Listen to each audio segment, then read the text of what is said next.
coge un libro de teorías visuales o cualquier tipo de ensayo teórico, uno va dándose cuenta que el autor se ha ido como escapando, es decir, el que escribe eso está como en ese lugar que Castro Gómez en algún momento menciona como la ibris del punto cero, es decir, quien escribe no tiene cuerpo, no tiene biografía, no tiene antecedentes, sino que apareció un día, se inspiró y dejó la voz como el Espíritu Santo. Entonces esa era la primera parte.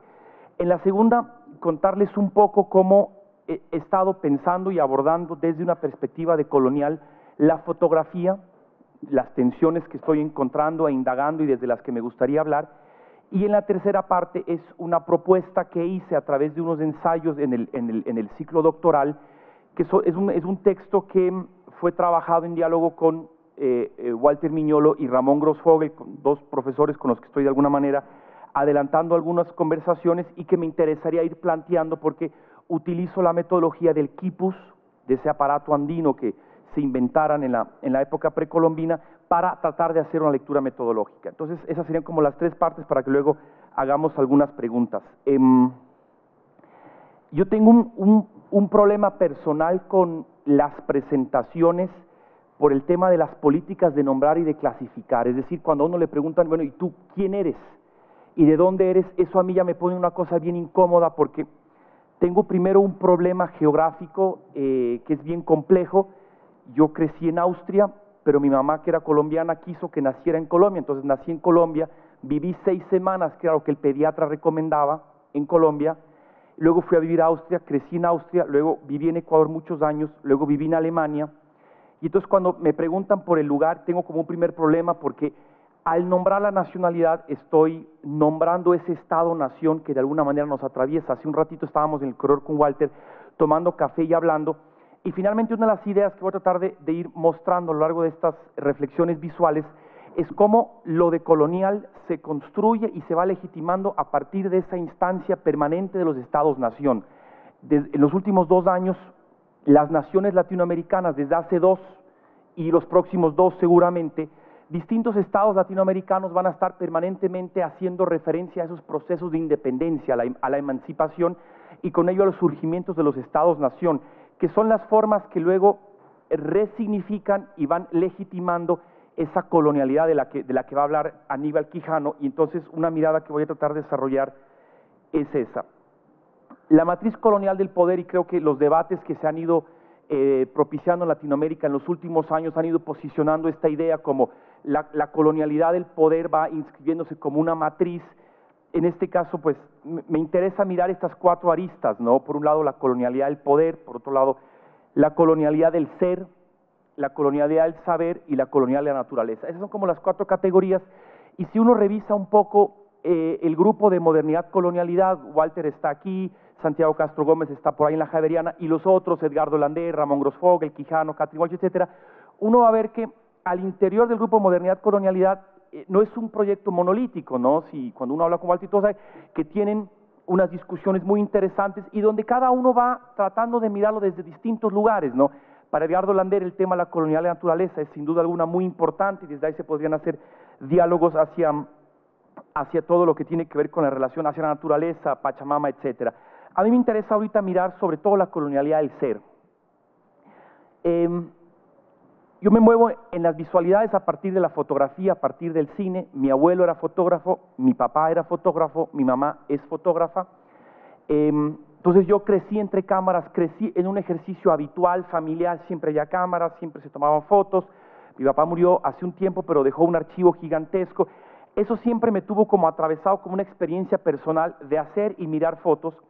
Y hace unos años, en la ciudad de Ibarra, que es una ciudad al norte de Ecuador, una ciudad muy interesante porque es una ciudad atravesada por una larga tradición terrateniente, con grandes haciendas durante la época colonial y la primera parte de la época republicana, cercana al Valle del Chota, que es un valle afroecuatoriano, atravesado además por una presencia muy importante de comunidades indígenas, hace que Ibarra sea una región muy compleja, atravesada por un racismo, un clasismo, sexismo, etcétera, todo tipo de discriminaciones, pero además en un permanente diálogo con estas formas culturales que implicaban lo afro, lo indígena y obviamente en Ibarra lo mestizo. En la ciudad de Ibarra había un fotógrafo, Miguel Ángel Rosales, que empezó en los años 20, empezó con un pequeño estudio fotográfico.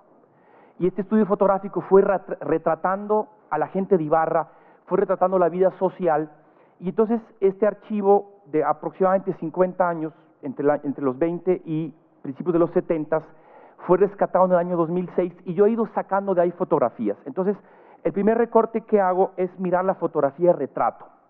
Me interesa indagar una cosa en la fotografía de retrato, y es que el retrato presupone una suerte de negociación tácita o más explícita, de acuerdo a cómo lo quieran plantear el retratante y el retratado. Es decir, yo me pongo delante de la cámara y entonces digo, bueno, ¿cómo me vas a retratar? Espérate, me arreglo. Entonces yo, por ejemplo, traje mi mejor corbata, que es la de Marilyn Monroe. Entonces yo, por ejemplo, quisiera ser retratado. Mi mamá me decía el otro día que para la conferencia había que ir como elegante, entonces dije, voy a ir lo más elegante que puedo. Para el retrato, entonces, la primera pregunta que yo les dejaría es, ¿qué posibilidad de negociación, qué posibilidad de configuración del yo, de la subjetividad, de esa existencia tiene el retratado? Es decir, yo puedo proponer cómo quiero y qué quiero, es la primera. La segunda es que obviamente hay un deseo desde esa mismidad de la que hablábamos ayer del retratante, es decir, de quien opera esta tecnología del retrato, esta tecnología de la representación, quien está al lado de atrás de la cámara y tiene la posibilidad de mirar, va elaborando su propia articulación de una mirada. Y entonces me interesaban esos dos lados del retrato, ¿sí? El que retrata y el que es retratado, etcétera, y esa negociación. Y me interesaba mirar qué tipo de subjetividades, qué tipo de propuestas va elaborando eso. Entonces, voy a empezar con esta imagen fotográfica. No se alcanza a ver, ese rectángulo atrás es una pizarra, y la pizarra tiene escrito en tiza, voy a leer ese texto, dice: hoy, segunda sesión de la Conferencia Regional del Partido Socialista Ecuatoriano, a las 10 a.m. en este local. El fotógrafo Miguel Ángel Rosales se vincula tempranamente al Partido Socialista Ecuatoriano, llega a ser su secretario, y tiene muchos retratos de estas sesiones. Sin embargo, cuando yo miro este retrato me empiezo a preguntar una cosa. Hay una propuesta aquí que desde el socialismo, desde una lectura crítica al capital, a partir de Marx, intenta reivindicar la clase, y sin embargo, cuando miro esta foto me pregunto, ¿no está faltando algo? Porque no veo mujeres. Es como la primera cosa que me llama la atención. Pero la segunda cosa que me llama la atención es, no veo indios, y no veo afros, y no veo clases populares, y no veo gente joven, y no veo ancianos. Y entonces hay una cantidad de jerarquías, y más adelante voy a hablar de eso, que ya me llaman a una suerte de ausencia. Es decir, la segunda pregunta que les quisiera dejar es, al momento de elaborar un retrato, hay alguien que está presente y alguien que está ausente. Y esa tensión, esa dialéctica entre lo ausente y lo presente va derivando en esas políticas de nombrar y de seleccionar y de clasificar. ¿Quién puede y quién no puede aparecer? Voy a saltarme voy a regresar a esas fotos después. Quiero mostrarles una, si es que la encuentro, perdón, creo que no está en este, sino acá. Está aquí. No sé si se alcanza a leer, si no lo agrandamos un poquito. Ramón Grossfogel empieza a mirar esta idea de Frantz Fanon, y que luego va a ser desarrollada, entre otros, por Nelson Maldonado, en donde Frantz Fanon dice que se elabora en el poder colonial, se elabora una zona del ser, es en la que se inscribe ese poder imperial, ese poder colonial, y una zona del no ser. Entonces Frantz Fanon, desde su propia experiencia, cuando él empieza a mirar la idea de la sociogénesis, y esa idea que tiene Frantz Fanon, cuando alguien le dice, mira mamá, en Francia, un negro, Frantz Fanon va a descubrir en su propio cuerpo y en su propia existencia esa condición de negro. Es decir, alguien nos inscribe en la zona del no ser. Alguien dice, mira un gordo, mira un indio, mira un negro, mira un gay, mira, etcétera, etcétera, etcétera, y construye la zona del no ser, y con eso se está accediendo a una jerarquía. Grossfogel va entonces a hablar de esas jerarquías globales, es decir, un poder global que va a empezar a clasificar, ¿sí?, y a construir subjetividades desde el poder. Walter ayer hablaba de la necesidad de la mismidad, de construir una otredad a partir de ese deseo. Y entonces, aquí hay una cosa que pronto podría ser interesante mirar. Hay una estructura superior que inferioriza a otra estructura, es decir, alguien que desde arriba inscribe a alguien más que es inferior. Yo soy blanco, tú eres negro, y a partir de esa relación vamos a trabajar. Sí, hay una diferencia, pero podemos poner esa diferencia a trabajar y tú puedes llegar a ser cercano a lo mío, es decir, pensar luego en esos procesos de blanqueamiento. Bueno, tú no eres blanco, pero podrías llegar a serlo. Tú no eres occidental, pero puedes llegar a serlo. No eres culto, pero etcétera, etcétera, etcétera. Es decir, esa idea que desde la otredad podemos apuntar hacia la misma edad y empezar a avanzar y a llegar a ser. No eres civilizado, pero te voy a dar la llave para que llegues a ser un poco más civilizado. Ojo, nunca vas a llegar a ser totalmente civilizado. Y eso implica dos cosas más que propone Grossfogel, que son las que yo he querido mirar desde la imagen, que son la ideología de exclusión, es decir, toda una estructura y un aparataje para construir esas subjetividades, construir normas que finalmente se inscriben en lo corporal, desde el cuerpo clasifico y ordeno ese mundo, y luego una institución que desde el discurso moderno, y entonces habría que volver a ver, siempre hacer una lectura de lo imbricado que está entre el sistema mundo, como lo llama Wallerstein, sistema mundo capitalista, pero además moderno, es decir, la modernidad y la colonialidad como esas dos caras de una misma moneda. El poder va entonces a encontrar las maneras para crear y armar instituciones que van a naturalizar esos procesos, ¿sí? Las instituciones encargadas de. Y entonces, quiero mencionar como algunas.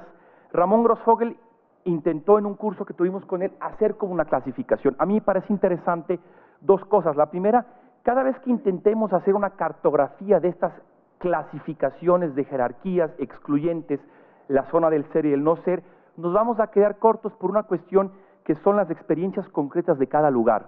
Cuando yo he ido mostrando esto en distintos lugares, la gente lo va a ir consciente porque, es que tú no conoces tal jerarquía. Cuando Grossfogel presentó esta jerarquía, pues nos fue hablando de la jerarquía del centro y la periferia, es decir, aquí está el centro y todo aquello que es marginal y que debe mirar hacia el centro para tratar de convertirse en centro.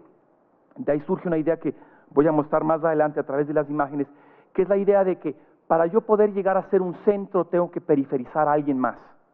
Hay alguien que me hace centro, los artistas solemos mirar a Nueva York y entonces para poder de alguna manera generar ese deseo hacia el centro, debo generar otro deseo hacia otra periferia. Entonces, esa periferia, semiperiferia y el centro. Obviamente luego las jerarquías entre el capital, el asalariado, las jerarquías entre los estados del centro, los estados periféricos, la jerarquía entre lo occidental y lo no occidental, que deriva posteriormente, y si revisamos la literatura del siglo XVIII, del siglo XIX y del siglo XX, en esas jerarquías del civilizado y el bárbaro, el civilizado y el no civilizado, jerarquía de género, hombre y mujer, jerarquía de identidades sexuales distintas, es decir, la jerarquía en la zona del ser es el heterosexual y en la zona del no ser está todo aquello que es no heterosexual, las jerarquías de lo europeo y lo no europeo, jerarquías religiosas, en la zona del ser está el cristiano, en la zona del no ser está el no cristiano. Incluso ustedes van viendo que esta zona del no ser se empieza a convertir en una zona incluso con un problema de nominación, porque ¿qué es lo no cristiano? Entonces en lo no cristiano entra todo lo que, pues como redundantemente su nombre lo dice, no apunta a ser cristiano. Y si uno revisa las últimas guerras que desde el norte se hacen, como Irak y Afganistán, está atravesado por lo cristiano, ¿no?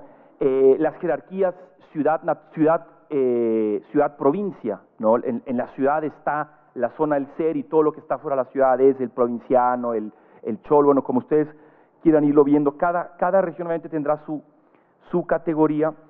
Y entonces Grossfogel propone esta suerte de cartografía donde él va haciendo como estas columnas, él va como proponiendo estas columnas y plantea la idea de que existe una interseccionalidad, es decir, que esas jerarquías no son únicas, que uno no es excluido solo por ser hombre, uno es excluido por ser hombre, pero además por ser negro, pero por ser hombre, negro, marginal y además pobre. Pensemos en Katrina, pensemos en todas las jerarquías que se desnudaron, en todo un andamiaje en los Estados Unidos, en el norte, con su propio sur inscrito en ese norte, y cómo Nueva Orleans empieza a exhibir estas jerarquías dentro de los Estados Unidos. Y nos permite entender que no es una cuestión monolítica, sino llena de fisuras. Entonces, a partir de esta propuesta de Grossfogel, yo fui indagando esa idea de la interseccionalidad, es decir, de cómo pensar cruzamientos entre una jerarquía y otra, porque una mujer no es excluida únicamente por ser mujer, una mujer no es inferiorizada a la zona del no ser por ser mujer, sino además por ser mujer pobre, por ser mujer indígena, por ser mujer analfabeta, por ser mujer madre soltera, etcétera, etcétera, etcétera.